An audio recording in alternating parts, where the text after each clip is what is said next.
पत्रकारांसाठी एक तरी योजना आहे काय देशामध्ये? माध्यम घटकासाठी 1 रुपयाची तरतूद नसू नये. जिल्हा, तालुका, गाव पातळीवरची माध्यम व्यवस्था ही अधिक सक्षम झाली पाहिजे. हा जो तुम्ही सगळा दौरा केला याच्यामध्ये पत्रकारांचे कोणते प्रश्न समोर आले? पत्रकारांचे प्रश्न साधारणतः चर्चेत कधी येत नाही. कसा होता याचा अनुभव? ही यात्रा सामान्य पत्रकारांच्या कथा आणि व्यथांची ही संवाद यात्रा होती. या क्षेत्रामध्ये काम करणारे लोक नाही आहेत, मतदार नाही आहेत. ती नेमकी आश्वासनं काय आहेत? त्यामुळे हे प्रश्न किती शिथिल होऊ शकतात किंवा सुटू शकतात? व्यावसायिक घटक म्हणून मागतो. प्रत्येक ग्रामपंचायतीच्या वार्षिक आराखड्यामध्ये स्थानिक वर्तमानपत्र घेण्यासाठी 10,000ची तरतूद करा. नमस्कार, मी Deepak Darade. For the people न्यूजमध्ये आपलं सर्वांचं स्वागत आहे. मुद्द्यावर बोलू हा आपला खास मुलाखतीचा कार्यक्रम आहे आणि आज आपण पत्रकारांच्या प्रश्नांच्या संदर्भात बोलणार आहे. आणि यासाठी आपल्याकडं प्रमुख पाहुणे म्हणून वसंतराव मुंडे आहेत, जे महाराष्ट्र राज्य पत्रकार संघ मुंबईचे प्रदेशाध्यक्ष आहेत. आपलं मनापासून स्वागत आहे. आपण पत्रकारांच्या प्रश्नांसाठी महाराष्ट्राचा दौरा केला, पत्रकार संवाद यात्रा काढली. खरं तर ऐतिहासिक आहे. पत्रकारांच्या प्रश्नासाठी आजपर्यंत यात्रा निघाली आहे, संवाद यात्रा. असं मला वाटतं इतिहासामध्ये पहिल्यांदा झालं असेल. आपण महाराष्ट्राच्या 27 जिल्ह्यातून 150 तालुक्यातून तिथल्या पत्रकारांशी संवाद साधला आहे. कसा होता याचा अनुभव? काय काय तुम्हाला तिथं जाणवलं, काय काय दिसलं? एकूणच काय याचं फलित आहे? पत्रकार संवाद यात्रा ही जेव्हा दीक्षाभूमी नागपूरहून सुरुवात झाली 28 जुलैला, त्या ठिकाणी त्या भागातले महाराष्ट्रातले प्रमुख संघटनेचे पदाधिकारी बहुतांशी मोठ्या प्रमाणात आले होते. आणि विशेषतः त्या ठिकाणी वेगवेगळ्या समाजातल्या सामाजिक संघटना, राजकीय संघटनांच्या 50 प्रतिनिधी उपस्थित राहून त्या ठिकाणी पाठिंबा दिला. बरं. आणि मग तिथून जेव्हा यात्रा सुरुवात झाली तर पत्रकारांच्या प्रश्नावर ही यात्रा चर्चा करत होती. आणि ही चर्चा पत्रकारांचे प्रश्न साधारणतः चर्चेत कधी येत नाहीत. आणि याच मूलभूत समस्येला स्पर्श करण्यासाठी ही यात्रा होती. कारण संवाद ही अशी प्रक्रिया आहे जी वैयक्तिक पातळीवर आणि सार्वजनिक पातळीवर सुद्धा बदल करू शकते. आणि संविधानिक पद्धतीनं कोरोनानंतर जी परिस्थिती बदललेली आहे, या बदललेल्या परिस्थितीमध्ये पत्रकारांचे प्रश्न ॲरेन्यू आले पाहिजेत, हा सुद्धा समाजातला एक घटक आहे. या घटकाच्या सुद्धा काही गरजा आहेत. आणि आत्ता कोरोनानंतर बदललेल्या परिस्थितीमध्ये जे काही प्रश्न निर्माण झालेत, या प्रश्नांची सोडवणूक झाली पाहिजे, हा उद्देश घेऊन चर्चा व्हावी या उद्देशाने ही यात्रा सुरू केली. मात्र मी सांगितलं पाहिजे की जेव्हा यात्रा सुरुवात झाली आणि 2 दिवसानंतर यात्रेचं ज्या पद्धतीनं सगळ्या पत्रकारांनी म्हणजे इथं संघटना, स्थानिक पातळीवरच्या संघटना, हे सगळं गळून पडलं आणि आपलं कुणीतरी आपल्या मनातले प्रश्न मांडतंय, हा इतका एक प्रमाणित धागा बनला. आणि ही संवाद यात्रा पत्रकार आणि समाजामध्ये संवाद करणारा पूल ठरला, अशा प्रकारच्या भावना अनेकांनी व्यक्त केल्या. आणि या यात्रेच्या दरम्यानमध्ये मी सांगितलं पाहिजे की हा समाजातला प्रमुख घटक आहे. गाव, जिल्हा, तालुका पातळीवर काम करणारे हे अत्यंत प्रभावशाली घटक आहे. मात्र या घटकाचे सुद्धा काही प्रश्न आहेत, ह्याची जाणीव आजपर्यंत कुठल्याच व्यवस्थेने घेतली नव्हती. आणि म्हणून या यात्रेच्या दरम्यानमध्ये सामान्य गाव, जिल्हा, तालुका पातळीवरच्या वर्तमानपत्रांचे, त्या ठिकाणच्या पत्रकारांचे, त्या ठिकाणच्या ज्येष्ठ पत्रकारांचे प्रश्न नव्हे तर त्यांच्या वेदना आणि भावनांना हुंकार मिळाला. आणि त्या भावना त्यांनी त्या ठिकाणी जाहीरपणे व्यक्त केल्या. पत्रकार बोलू लागले, पत्रकार सांगू लागले की काय परिस्थिती आहे, कशा पद्धतीनं आम्ही या म्हणजे बऱ्याचदा पत्रकार म्हणजे कायमस्वरूपी बोलत असतात, लिहित असतात, पण त्या सगळ्या व्यथा दुसऱ्यांच्या असतात, पत्रकारांच्या व्यथा नसतात त्या. त्यामुळे हा जो तुम्ही सगळा दौरा केला याच्यामध्ये पत्रकारांचे कोणते प्रश्न समोर आले? कारण ते जाणून घेण्यासाठीच तुम्ही ही संवाद यात्रा केलेली आहे. तर नेमके कोणते प्रश्न आहेत? काय त्याची वर्गवारी जर करायची झाली तर कोणत्या स्वरूपाचे हे सगळे प्रश्न? ही यात्राच, ह्या यात्रेचं शेवटी मी ज्यावेळेस त्या संदर्भात लिहिला आहे लेख, ही यात्रा सामान्य पत्रकारांच्या कथा आणि व्यथांची ही संवाद यात्रा होती. साधं सोपं याच्यात मी सांगितलं पाहिजे की मी एका ठिकाणी एक ज्येष्ठ पत्रकार नी ज्यावेळेस उठून भावना व्यक्त केली त्यावेळेस सगळ्यांना आत्मपरीक्षण करायला लावली. त्यांनी सांगितलं की माझं वय 70 वर्ष आहे, मी सेवानिवृत्त 60ला झालो, आज 70 वर्षे वय आहे, काम कुणी देत नाही वयामुळं. दुसरी गोष्ट, काम मिळालं तर प्रकृतीच्या कारणांमुळे ते पूर्ण करणं शक्य होत नाही. आणि मी ज्येष्ठ पत्रकारांसाठी जी राज्य शासनाची बाळशास्त्री जांभेकर सन्मान योजना आहे त्या योजनेमध्ये प्रस्ताव दाखल करून 4 वर्षे उलटलीत.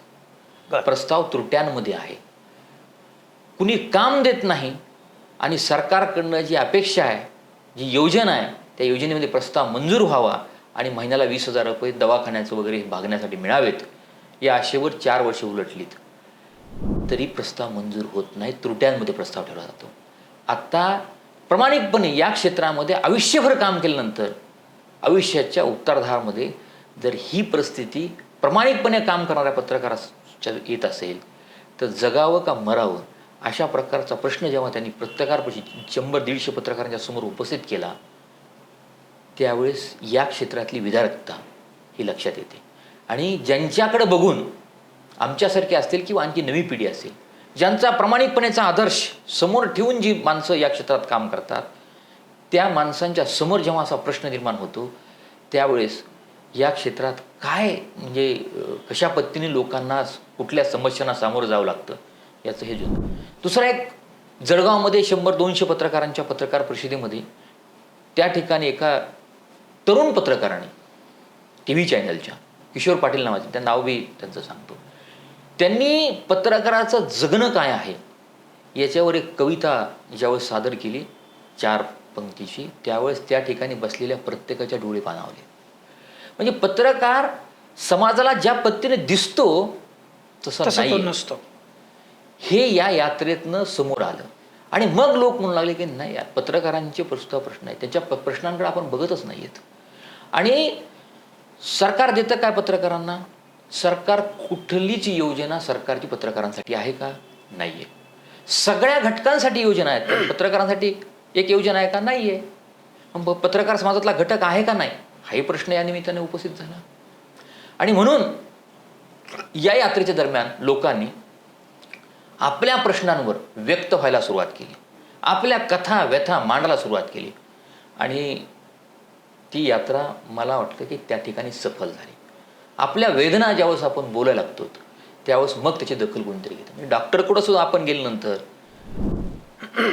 फीस, आपण तपासीची फीस भरून डॉक्टरच्या समोर बसल्यानंतर सुद्धा डॉक्टर विचारतो की काय दुखतंय आणि कुठं दुखतं. ज्यावेळेस आपण सांगतो की अमुक ठिकाणी दुखतंय त्यावेळेस तो इलाज करायला, उपचार करायला सुरुवात करतो. व्यवस्था अशीच असते.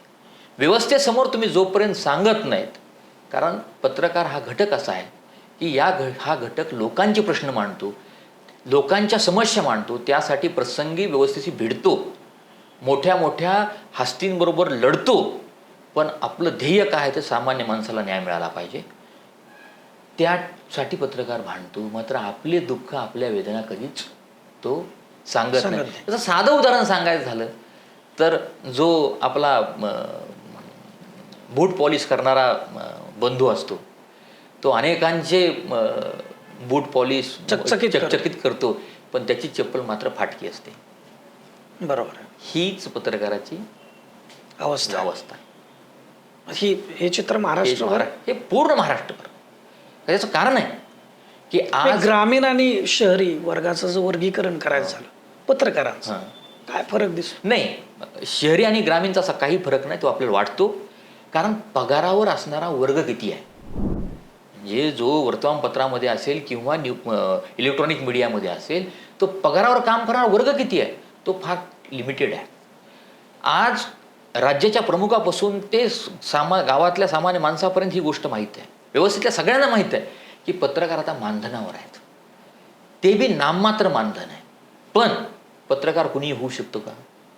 अन्याची चीड ज्या माणसामध्ये आहे ज्या माणसाला लोकांच्या प्रश्नांबद्दल अस्वस्थता असते तोच माणूस पत्रकार होत असतो. आणि म्हणून आपल्या राज्याची लोकसंख्या किती आहे? 14 कोटीच्या आसपास आपण पोहोचतो आता. पत्रकारांची संख्या किती आहे? का नाही पत्रकारांची संख्या? पत्रकार कोणी होऊ शकत नाही. ठीक आहे, दोष सगळ्या क्षेत्रामध्ये आहेत, आम्ही म्हणत नाहीत, काही दोष असू शकतील, पण केवळ दोषांवर बोट ठेवून दोषांना पुढं करून ही व्यवस्था कमजोर जर झाली तर लोकशाहीसमोर अनेक प्रश्न उभा राहू शकतात. आणि म्हणून लोकशाहीच्या बळकटीसाठी आणि पत्रकारांच्या न्याय हक्कासाठी ही यात्रा होती. हा संवाद त्यासाठी होता. संविधानिक मार्गाने पत्रकारांचं संरक्षण झालं पाहिजे, तरच लोकशाहीचं रक्षण होऊ शकतं. ही भूमिका जेव्हा या यात्रेमध्ये लोकांनी उचलून धरली तेव्हा ही यात्रा खऱ्या अर्थाने जनमानसामध्ये अनेक संघटना, पक्ष सगळं विसरून सगळ्या पक्षांचे लोक, सगळ्या पक्षांचे संघ हे लोक आले. कारण त्यांना माहीत आहे की पत्रकार कशा पद्धतीनं आपलं जीवन जगतो, कशा पद्धतीनं तो काम करतो, किती रिस्क घेऊन काम करतो. आणि त्याच्यामुळे यात्रेला लोकांनी प्रचंडपणे समर्थन दिलं. आणि हे प्रमुख प्रश्न म्हणजे जसं कुठलीच योजना नाही, एक बाळासाहेब जांभेकर सरकारची योजना, त्या योजनेचा फायदाच होत नाही. महाराष्ट्रामध्ये आज बी जास्तीत जास्त 200चा आकडासुद्धा पार केला नसेल. बाळासाहेब सन्मान योजनेमध्ये जे पेन्शन मिळते, आयुष्यभर काम करायचं आणि आयुष्यभर काम केल्यानंतर शेवटी 60 वर्षानंतर ज्यावेळेस शरीर थकतं त्यावेळेस सरकार ह्या व्यवस्थेने थोडी मदत करू नये अशी अपेक्षा असू नये का? नाही, असली पाहिजे. आणि म्हणून अक्रेडिशन सरकार देतं. अक्रेडिशनचा मुद्दा या यात्रेच्या दरम्यान प्रचंड मोठ्या प्रमाणात आला. अक्रेडिशन सरकार देतं, फक्त एकच अक्रेडिशनला कोठा आहे. मी अक्रेडिशन कमिटीचा अध्यक्ष होतो त्यावेळेस मी कोठा ब्रेक करून तालुका पातळीच्या पत्रकाराला अक्रेडिशन मिळालं पाहिजे यासाठी निर्णय घेतला होता. आणि जिल्हा दैनिकाच्या तालुका पातळीच्या पत्रकारांना अक्रेडिशन दिलं होतं. पण काय आहे, देतं सरकार अक्रेडिशन आणि शपथपत्र काय घेतं? पेन्शनसाठी बी आणि अक्रेडिशनसाठी. माझा कुठलाही दुय्यम व्यवसाय नाही. दुसरी गोष्ट, पगारावर नाहीच आहे कुणी तरी पगारपत्रक मागतं. ह्या छोट्या छोट्या गोष्टी आहेत पण पत्रकारांसाठी खूप महत्त्वाच्या आहेत. आणि त्याच्यावर या यात्रेमध्ये चर्चा झाली आणि ते प्रश्न सातत्याने पुढे आले.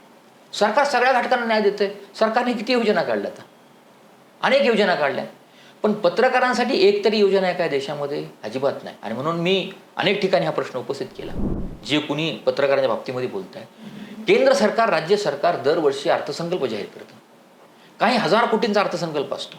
त्या अर्थसंकल्पावर कोणत्या घटकाला काय मिळालं, कोणत्या घटकावर अन्याय झाला, कोणत्या घटकाला न्याय मिळाली, कुठं तरतूद झाली, या संदर्भात आम्ही पानाची पानं भरतो, तासनतास चर्चा करतो. मात्र हा प्रश्न कधी उपस्थित केला नाही किंवा हा प्रश्न कधी विचारला गेला नाही की या व्यवस्थेमध्ये, या अर्थसंकल्पामध्ये माध्यम घटकासाठी 1 रुपयाची तरतूद नसू नये. 1 रुपयाची तरतूद नसू नये. हा प्रश्न कोणीतरी उपस्थित केला पाहिजे. या क्षेत्रामध्ये काम करणारे लोक नाही आहेत, मतदार नाही आहेत, व्यवस्थेचा भाग नाही आहेत. आणि म्हणून पत्रकार आणि वृत्तपत्र विक्रेत्या या घटकासाठी स्वतंत्र आर्थिक विकास महामंडळ स्थापन झालं पाहिजे. ही जागेजागी मागणी आहे. सगळ्या घटकांसाठी तुम्ही हे दिलं. आम्ही व्यावसायिक घटक म्हणून मागतोय. आणि माझं स्पष्ट मत आहे की व्यावसायिक घटक म्हणून न्याय भूमिका सरकारने घेतली पाहिजे. आणि ती चर्चा या दरम्यान मोठ्या प्रमाणात झाली. दुसरी, आज अनेक ठिकाणी आता प्रत्येकाच्या हातात मोबाईल गेल्यामुळं प्रत्येकाला मी पत्रकार झालं असं वाटतं. म्हणजे या सगळ्या क्रांतीमुळं चित्र सगळं बदललेलं आहे. हा, त्यातही करोनानंतरचं हे चित्र फास्ट बदललं. आज वृत्तपत्र आणि डिजिटल मीडिया हा फरक मोठ्या प्रमाणामध्ये दिसतो. या संदर्भामधल्या कुठल्या गोष्टी जाणवल्या? नाही, ह्या संदर्भामध्ये अनेक ठिकाणी अनेक लोकांनी मागणी म्हणजे काही सूचना केल्या की यामध्ये आता ज्याच्या हातात मोबाईल आहे तो पत्रकार समजतो. आणि मग काही गोष्टी व्हायरल होतात ज्याच्यामुळं काही ठिकाणी कराड आणि सातारा किंवा मराठवाड्यामध्ये काही ठिकाणी अशा घटना लोकांनी सांगितल्या की अशा पद्धतीनं हे व्हायरल केल्या गेल्यामुळं समाजामध्ये बी अनेक गोष्टी, समाजालाही काही गोष्टींना फेस करावं लागलं, यंत्रणेला फेस करावं लागलं. आणि त्याची जबाबदारी कुणाची हा प्रश्न निर्माण होतो. आणि त्यामुळं पत्रकारिता एक बदनाम. मग ते त्याच्या पत्रकारांकडे बघण्याचा दृष्टिकोन बदलतोय. ते याला कुठेतरी शासनानं चौकटीमध्ये आणलं पाहिजे. अशा प्रकारच्या अनेक, आणि त्यातनं एक सूचना, त्यातनं एक मागणी समोर आली. आणि ते मी पूर्वी एकदा केली होती की सरकारने राज्यस्तरावर स्टेट प्रेस काउन्सिल निर्माण केली पाहिजे. आणि त्या स्टेट प्रेस काउन्सिलच्या अंतर्गत ही व्यवस्था आणणं आवश्यक आहे. त्याचं कारण असं आहे की तुम्ही LLB केलं, लॉ केलं तुम्ही तरी तुम्हाला जर सरकारी वकील व्हायचं असेल किंवा तुम्हाला प्रॅक्टिस करायची असेल तर तुम्हाला बार कौन्सिल सनद घ्यावी. सनद घ्यावं लागते. त्याला एक वैधानिक एक दर्जा दिलेला आहे. त्याच पद्धतीने मेडिकल तुम्ही MBBS व्हा, MD व्हा, काही जरी झाला त्या शिक्षणात तरी तुम्हाला जर व्यवसाय करायचा असेल किंवा तुम्हाला प्रशासनात यायचं असेल तरी तुम्हाला मेडिकल कौन्सिलची सनद लागते.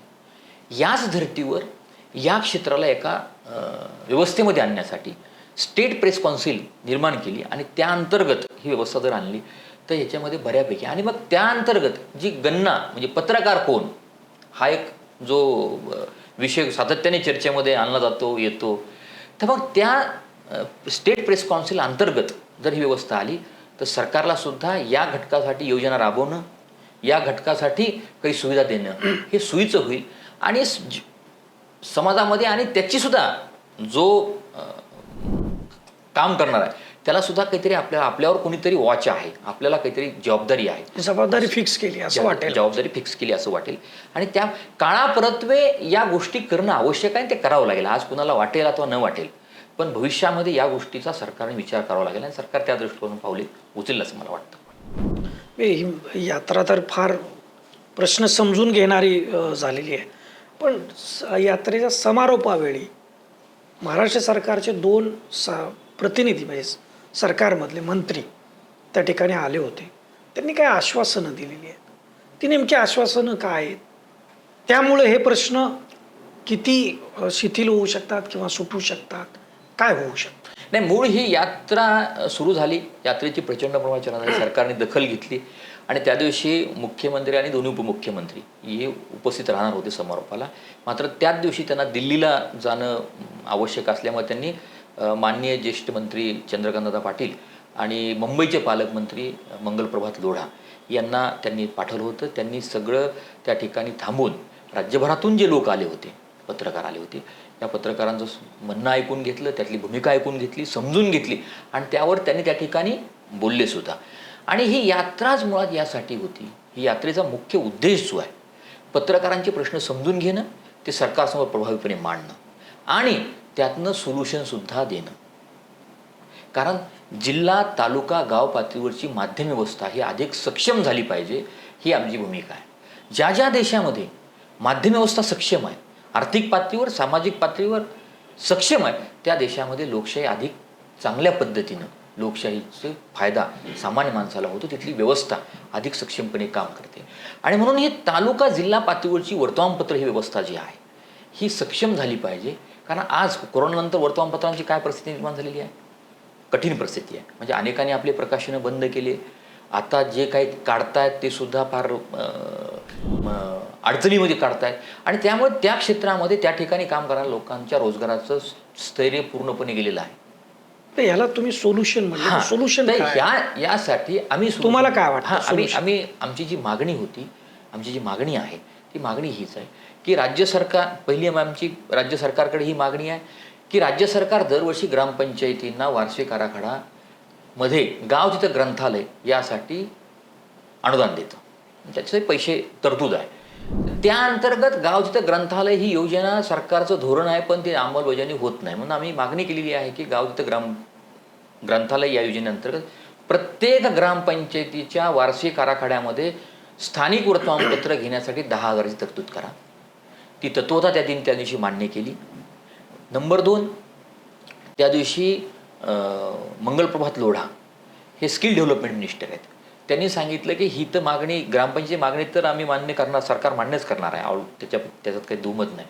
पण माझ्याकडे जे डिपार्टमेंट आहेत त्या डिपार्टमेंट अंतर्गत सुद्धा आमचे जे काही 500-600 इन्स्टिट्यूट आहेत त्या इन्स्टिट्यूटमध्ये ही छोटी वर्तमानपत्र घेण्यासाठी आम्ही स्वतंत्र तरतूद करू आणि ती वर्तमानपत्र त्या ठिकाणी घेतली जातील. त्याच पद्धतीने चंद्रकांतदादा पाटील यांनी सुद्धा त्यांच्या उच्च तंत्र शिक्षण विभागाच्या महाविद्यालय जे 6,000 आणि आंबिरानोंद काहीतरी 2-3 हजार अशी काहीतरी संख्या आहे त्यांची, त्यामध्ये सुद्धा वर्तमानपत्र घेण्यासाठी एक स्वतंत्र तरतूद करण्याचं त्यांनी घोषणा केली. आता साधारणपणे आपण जर हा हिशोब केला तर आपल्या राज्यामध्ये 30,000 ग्रामपंचायती आहेत आणि हे एक 2 डिपार्टमेंटचे म्हणून 10,000 म्हणजे असं 40,000 इन्स्टिट्यूटमध्ये सरकार निर्णय घेणार आहे. सरकारने त्या संदर्भातली म्हणजे पावलेही उचलली तर सरकारने त्या संदर्भातली भूमिकाही त्या दिवशी 2 मंत्र्यांनी त्या दिवशी जाहीर केली आहे.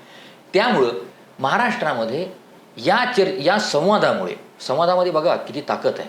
या संवादामुळे वर्तमानपत्रांना वर्षाला किमान 100 कोटी रुपये वर्तमानपत्रांना विक्रीच्या माध्यमातून वर्तमानपत्रांच्या तिजोरीमध्ये जातील. अशा प्रकारचं हे साधारणपणे. आणि त्यानंतर आमचा शाळेंचा विषय आहे, जो पूर्वी सादिलवार होतं, ते सादिलवार आता बंद झाल्यामुळं शाळा वर्तमानपत्र घेत नाहीत आणि आता ते सुरू होईल. सरकारकडे आमची तीही मागणी आहे. अशा पद्धतीनं जर झालं तर वर्तमानपत्र आर्थिक पातळीवर सक्षम होण्यासाठी ही संवाद यात्रा अत्यंत प्रभावी म्हणजे अत्यंत महत्त्वाचा टप्पा पार करेल अशी मला आशा आहे. आणि त्या संदर्भात सरकार सकारात्मक सरकारच्या 2 मंत्र्यांनी घोषणाच केलेली आहे. फार म्हणजे प्रेक्षकांसाठी सांगतो की पत्रकार हा समाजव्यवस्थेचा अतिशय महत्त्वाचा घटक आहे. लोकशाहीचा 4था स्तंभ आपण म्हणतो पत्रकारिता.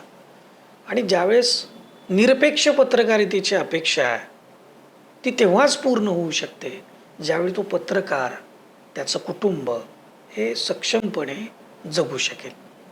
अर्धपोटी तो सक्षमपणे आणि निरपेक्षपणे त्यांनी काम करावं ही अपेक्षा ज्यावेळेस येते त्यावेळेस आपल्याही मनामध्ये प्रश्न निर्माण होऊ शकतात की ते कसं काय होऊ शकेल. जर त्यालाच वाऱ्यावर सोडून जर त्याच्याकडून सगळ्या व्यवस्थेचे प्रश्न हे निरपेक्ष पद्धतीनं मांडण्याची अपेक्षा जर समाज आणि आपला पूर्ण देश व्यवस्था जर करत असेल तर याचाही कुठंतरी सांगोपांग विचार आपण सर्वांनी केला पाहिजे. लोकशाही राष्ट्रामध्ये लोकशाही जर बळकट करायची असेल तर वसंतराव मुंडे यांनी ज्या पद्धतीनं पत्रकार संवाद यात्रा काढली आणि त्या यात्रेमधून पत्रकारांचे फक्त प्रश्न लक्षात नाही आले तर त्याचं सोल्युशन काय, त्याच्यावर उपाय काय हे सुद्धा सरकारच्या समोर मांडण्याचं धारिष्ट्य त्यांनी दाखवलेलं आहे. आणि त्यातून जे काही निर्णय आता होत आहेत त्याच्यातून पत्रकारितेसाठी एक अतिशय आश्वासक अशी स्थिती निर्माण होण्याची शक्यता आहे आणि नजीकच्या भविष्यातच त्याची अंमलबजावणी होण्याची चिन्ह आहेत. आपल्याला एकूणच या सगळ्या व्यवस्थेचा अत्यंत महत्त्वाचा घटक असलेल्या या पत्रकाराच्या या सगळ्या जे वसंतरावांनी जे काही विश्लेषण केलं आहे याविषयी तुम्हाला काय वाटतं ते व्हिडिओच्या खालील कमेंट बॉक्समध्ये आपण जरूर लिहा. दोष सगळ्या व्यवस्थेत आहेत पण दोष दूर करण्यासाठी आपल्यालाच काम करावं लागेल. त्यासाठी दुसरं कोणी येणार नाही. त्यामुळं आपण निरपेक्ष वृत्तीनंच पत्रकारांसाठी सुद्धा आपली मतं ठेवली पाहिजेत. त्याच्यासाठी सुद्धा आपण पुढं आलं पाहिजे. फॉर द पीपल न्यूजचे नवनवीन व्हिडिओ बघण्यासाठी आपण यूट्यूब, फेसबुक आणि इंस्टाग्रामवरती आमच्या चॅनलला सबस्क्राईब करा, लाईक आणि फॉलो जरूर करा. धन्यवाद. भारत दुनिया का सबसे बड़ा लोकतंत्र और एनएलसी भारत देश का सबसे बड़ा गैर राजनीतिक मंच. शक्तिशाली लोकतंत्र के लिए राहुल कराट का सार्थक कदम. मुंबई में हुआ ऐतिहासिक प्रथम राष्ट्रीय विधायक सम्मेलन.